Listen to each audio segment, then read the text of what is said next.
Greetings, my beautiful lovelies. It's Emmy. How are you? It's great to see you and welcome back to my kitchen. Today, I'm going to be making something that I saw on TikTok and it's called Vietnamese pizza. Actually, it's traditionally called Bánh Tráng Nướng and it is a pizza style in the sense that it's a crispy, flat, like disc with toppings, but it's not really pizza at all. It's a popular Vietnamese street food and it consists of rice paper, which are these thin sheets that are made out of rice, and these are most often used reconstituted in a bit of water to create spring rolls. But instead of rehydrating these to create a soft, pliable skin for spring rolls, we're going to be using them in their dry, crisp form to create a base for our pizza. So like many street foods, Vietnamese pizza comes in many varieties. You can get all kinds of toppings. You can have it open-faced or folded in half. The folded in half version is more popular if you're going to a vendor and you want something to take away with you. At sit-down places, you can have it open-faced and cut in wedges like you would have pizza, and you would eat them that way because you're sitting down and not walking around. So both versions look phenomenal. It seems like the open-faced one looks a little bit more like the traditional pizza that we think of, and in terms of the way you eat it as well, while the folded one looks a bit more like a quesadilla. In terms of an experience, I imagined that the open-faced version would be a little bit crisper than the folded version, but I won't know till I actually try it. So let's go ahead and try it. I'm going to be basing this particular version off the TikTok version I saw on Jasmine and T's account. I'll put a link down below to their account, and let's go ahead and make this. So the first thing we're going to do is get a burner with a non-stick pan. Now, traditionally, street food vendors would be grilling the rice paper directly over coals, but since I don't have coals and Jasmine and T shows making it in a fry pan, that's what I'm going to do. So I've got a non-stick pan. I'm going to heat it up on medium-high heat. And these are the spring roll wrappers. They come like this, in this kind of container here. This is what the wrapper looks like. Isn't that beautiful? It takes on this woven pattern, and that's where the thin batter is placed on these mats, and then it's dried into these really thin rice paper sheets. This is actually two. We only need one. Look how transparent. You can see my hand through it. So cool. So we're going to place that into my pan and warm this up. So once this turns opaque, we know it's crisp.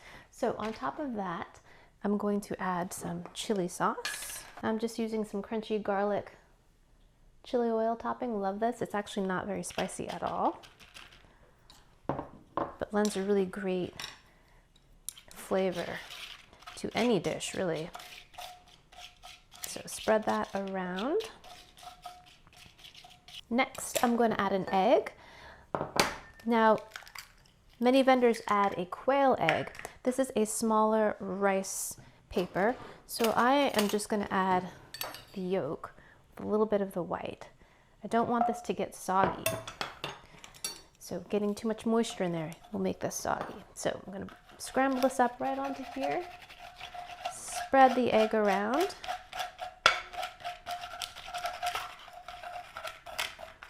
all over my pizza.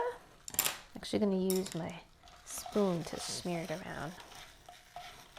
Oh, that looks beautiful. I'm going to add some sliced sausage.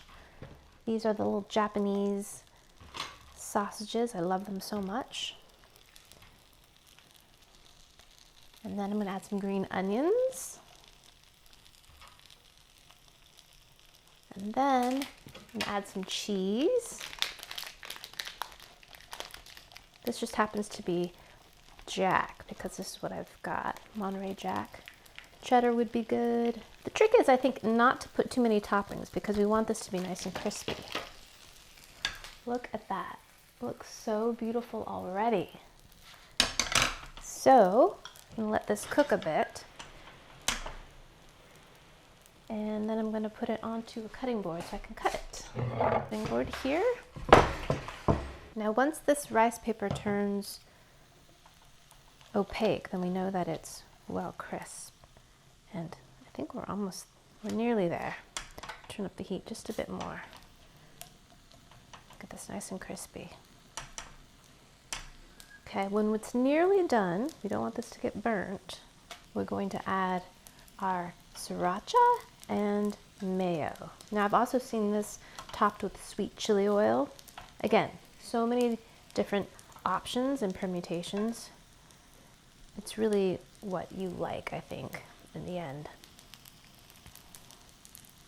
I love the addition of the egg though. A little bit of protein.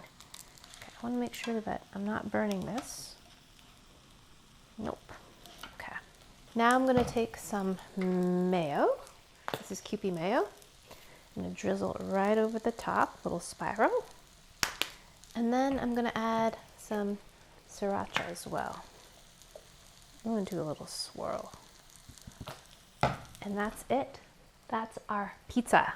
I'm going to slide it out onto this cutting board. There we go. Now we just need a knife and cut our pizza into wedges. Oh my gosh, you hear that? So crispy. Oh.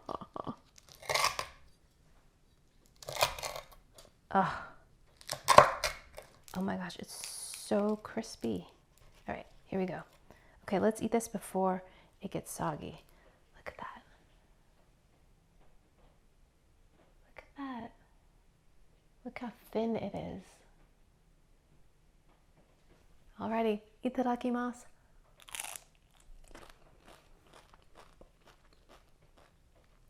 Oh my. Mmm. Is that ever good? Mmm.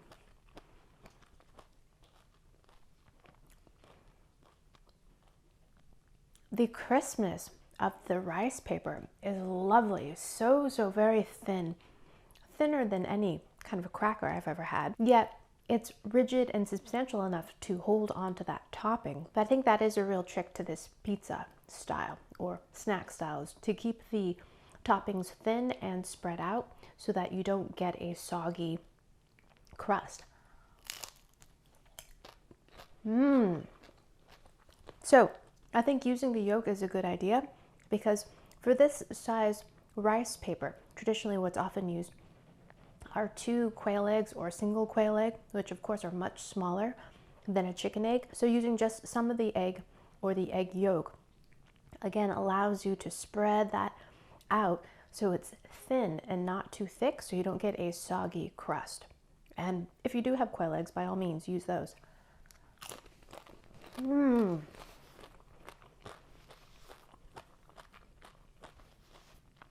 But the egg yolk doesn't seem like egg at all, in the sense of what we might imagine scrambled eggs might be. It really does become kind of a rich sauce for the base of the pizza. And the mayo and the sriracha also serve to make it kind of saucy, but again, very thin and just so delicious. The combination of a little bit of cheese with the mayo, with the richness that's inherent in the egg yolk, makes for a beautiful sauce. Then you've got a little bit of sausage on top, green onions. So good.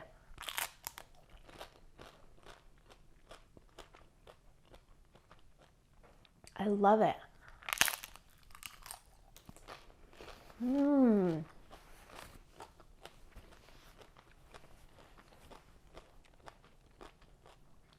The amount of mayo in here reminds me a little bit of okonomiyaki, which is a really thick, much wetter style kind of pancake that you would have in Japan. Again, different styles of okonomiyaki all over Japan, but generally speaking, a thick omelet-like pancake. Sometimes they call it Japanese pizza, but it's not pizza-like at all, except that it's flat and has toppings on it.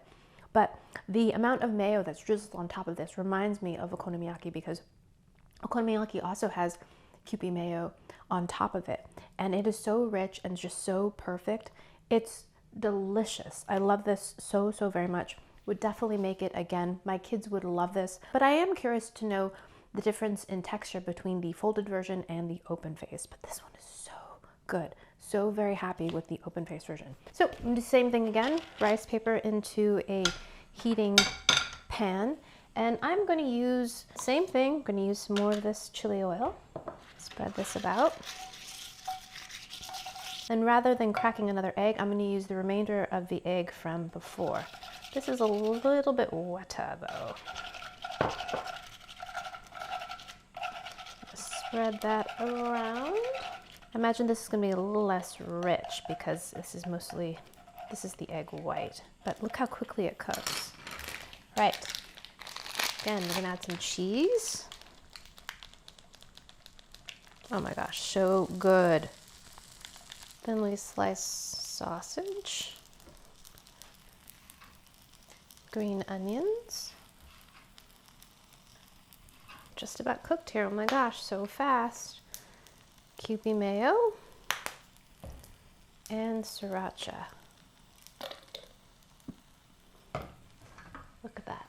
That looks fantastic. Let's see the bottom of this. Oh yeah, that's done.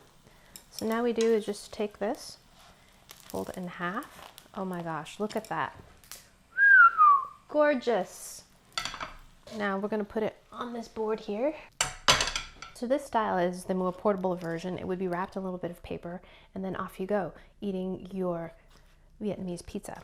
I'm gonna cut this kind of quesadilla style into wedges and give this version a taste. Alrighty, here we go. Itadakimasu.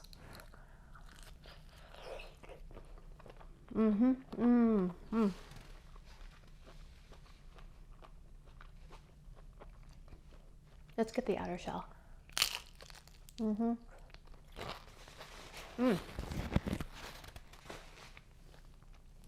I love the crispness. So, oh, it's so hot. So folding the pizza in half makes for the center portion to get a bit softer. So you get this combination of textures, a little bit of chew, a little bit of softness. You still get the crispness on the edges.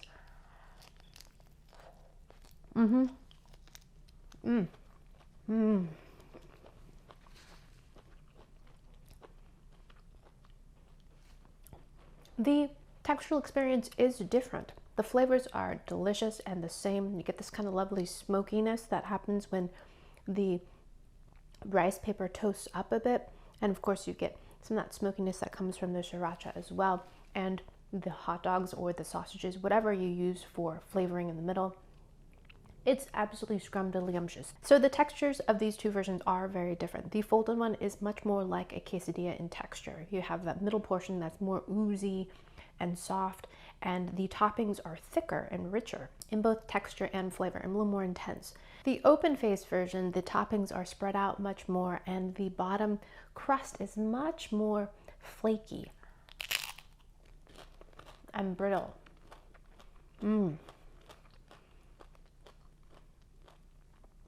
I am a crispy, crunchy type person. I love those textures, so I actually prefer the open-faced version. Although the folded version has its merits as well, particularly if you're walking, if you're moving around on the move. This is definitely much more portable, easier to carry, equally delicious, just a different textural experience. Still very crispy on the edges though. So good. Alrighty, my lovelies, there you have it. Vietnamese pizza. Absolutely scrumdiddlyumptious. Takes just a few minutes to make. You could put any toppings you like. I think this would be great for little leftover bits of lunch meat. You could just make this vegetarian. You could put little veggies, but the key part is to make everything very, very thin. You can also omit the egg as well. Add a little bit of tomato sauce. Some grilled eggplant I think would be really good in this, but this is perfect and ripe for customization, and it is so stinking delicious.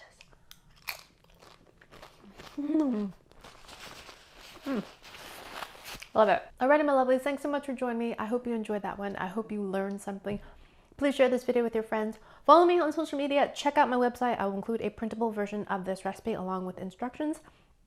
Like this video, subscribe, and I shall see you in the next one. Toodaloo, take care, bye!